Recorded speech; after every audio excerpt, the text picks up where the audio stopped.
രാജാവായ ഗംഗാധർ റാവുവിന്റെ വിവാഹാഭ്യർത്ഥന ലഭിക്കുന്നത്. പ്രിയപ്പെട്ടവരുടെ ആശീർവാദത്തോടെ കരം ഗ്രഹിച്ച മനുബായി അങ്ങനെ റാണി ലക്ഷ്മിബായി ആയി മാറി. കല്യാണം കഴിഞ്ഞൊരു ഭാര്യയായിട്ടും അടങ്ങിയിരിക്കാൻ റാണി തയ്യാറായില്ല. പഴയ പോലെ കുതിരസവാരിയും ആയുധാഭ്യാസവും തുടർന്നു. സ്ത്രീകളുടെ ഒരു സേനാ വിഭാഗമായിരുന്നു റാണിയുടെ മനസ്സിൽ.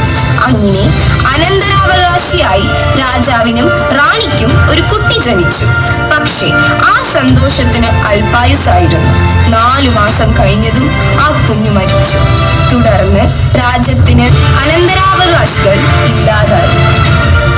ഈ കഥാസന്ദർഭങ്ങൾ കോർത്തിണക്കിക്കൊണ്ട് വളരെ തന്മയത്വത്തോടെ ഝാൻസി റാണിയുടെ ജീവിതാനുഭവങ്ങൾ സധൈര്യം നിങ്ങളുടെ മുന്നിലേക്ക് എത്തിക്കുന്നു നമ്മുടെ സ്കൂളിലെ 4ാം ക്ലാസ് വിദ്യാർത്ഥികൾ.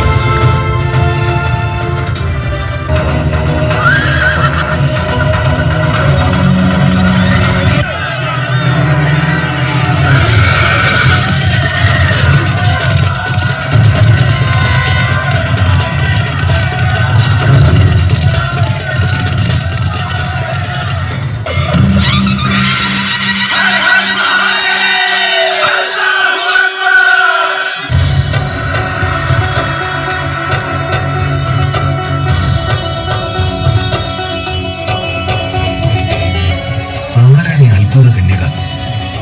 ഇവളുടെ ഒരു കൈ വളകൾ കൊണ്ട് നിറഞ്ഞിരിക്കുന്നു, മറുകൈയിലാണെങ്കിൽ കുന്തവും. No man, she came back. നിങ്ങൾ ഇന്ത്യക്കാർ, നിങ്ങൾ ഈ കളിയിൽ പരാജയപ്പെട്ടിരിക്കുന്നു. കളിക്കാനേ അറിയില്ല. ഞങ്ങൾ ഹിന്ദുസ്ഥാനികൾക്ക് ഈ കളി കളിക്കാൻ അറിയില്ലായിരിക്കും, പക്ഷെ കളി ഏതുമായിക്കോട്ടെ ജയിക്കാൻ ഞങ്ങൾക്കറിയാം. അവിടെ പോയി കുട്ടികളോടൊപ്പം നിൽക്ക്. നമ്മുടെ കളി കണ്ട് കൈകൾ കൊട്ട്. ഈ വളകളിട്ട കൈകളിൽ സ്പിയറല്ല, പാവക്കുട്ടികളാണ് ശോഭിക്കുന്നത്.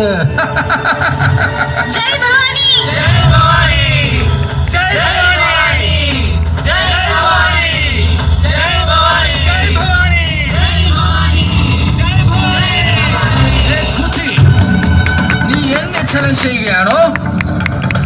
എല്ലാവരും കണ്ടോ ഞങ്ങൾ ബ്രിട്ടീഷേഴ്സിനെ ചാലഞ്ച് ചെയ്യുന്നതിന്റെ ഫലം എന്തായിരിക്കുമെന്ന്. മനസ്സിലാക്കി തരാം. മനോ, കാണിച്ചു കൊടുക്കൂ ഈ അഹങ്കാരികളായ വെള്ളക്കാർക്ക്. നമ്മൾ ഹിന്ദുസ്ഥാനികളിൽ പൗരുഷം എന്നത് കേവലം പുരുഷന്മാരിൽ മാത്രമല്ല, വേണ്ടി വന്നാൽ സുന്ദരികളായ പെൺകുട്ടികൾ പോലും ദുർഗയുടെ രൂപം ധരിക്കുമെന്ന്. പോകൂ.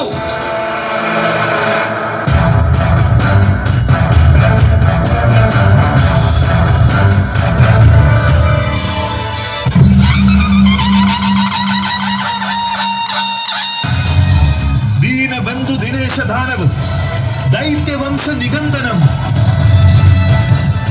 രഘുനന്ദാനന്ദ കാന്ത കൗശല, ചന്ദ ദശരഥ നന്ദനം, ശക്തിശാലി ശ്രീരാമചന്ദ്രൻ,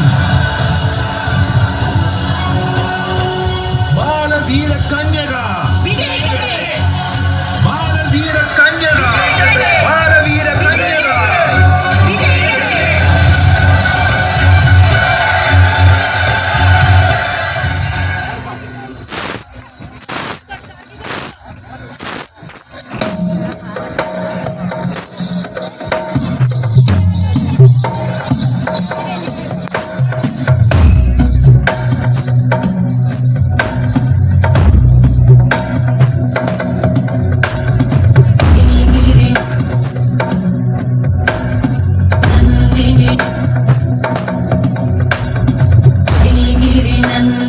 नंदितमेदिनि विश्वविनोदिनि नन्दनुते गिरिवरविन्द्यशिरोधिनि वासिनि विष्णुविलासिनि जिष्णुनुते भगवति हेशिति कण्ठकुटुम्बिनि भूरि कुटुम्बिनि भूरि कृते जय जय हे महिषासुरमर्दिनि रम्यकपर्दिनि शैलसुते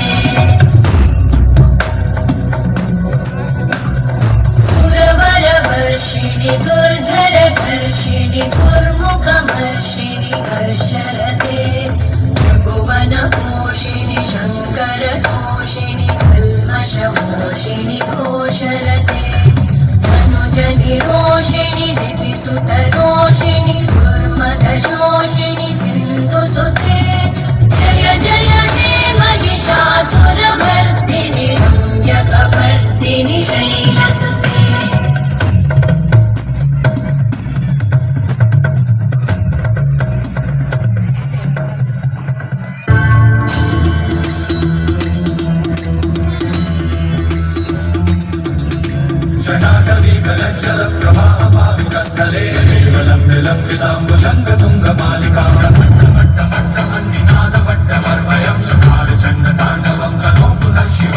राजमाता, एक बहुत ही शुभ समाचार है। बताइए। महाराज कहाँ है? आपको तो पता है, नाट्य कला, पुस्तकालय और संगीत, यही तो है आपके महाराज की दुनिया।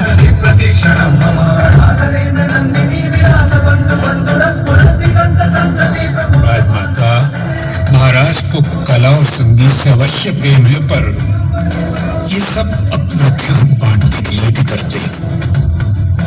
अंग्रेजी सरकार के कई पत्र आ चुके हैं। गिद्धों की तरह झांसी पर नजर गाड़े बैठे हैं। दीक्षित जी, अगर झांसी को सही समय तक उत्तराधिकारी नहीं मिला ना, तो बिहार और अवध की तरह अंग्रेज झांसी को भी हड़प लेंगे। ऐसा कुछ नहीं होगा। एक लड़की दिखी है जिसकी हमें खोज थी। अच्छा, लेकिन दीक्षित जी, क्या ये लड़की हमारे नवलकर वंश और परिवार के लिए सही रहेगी? परिवार के लिए तो पता नहीं,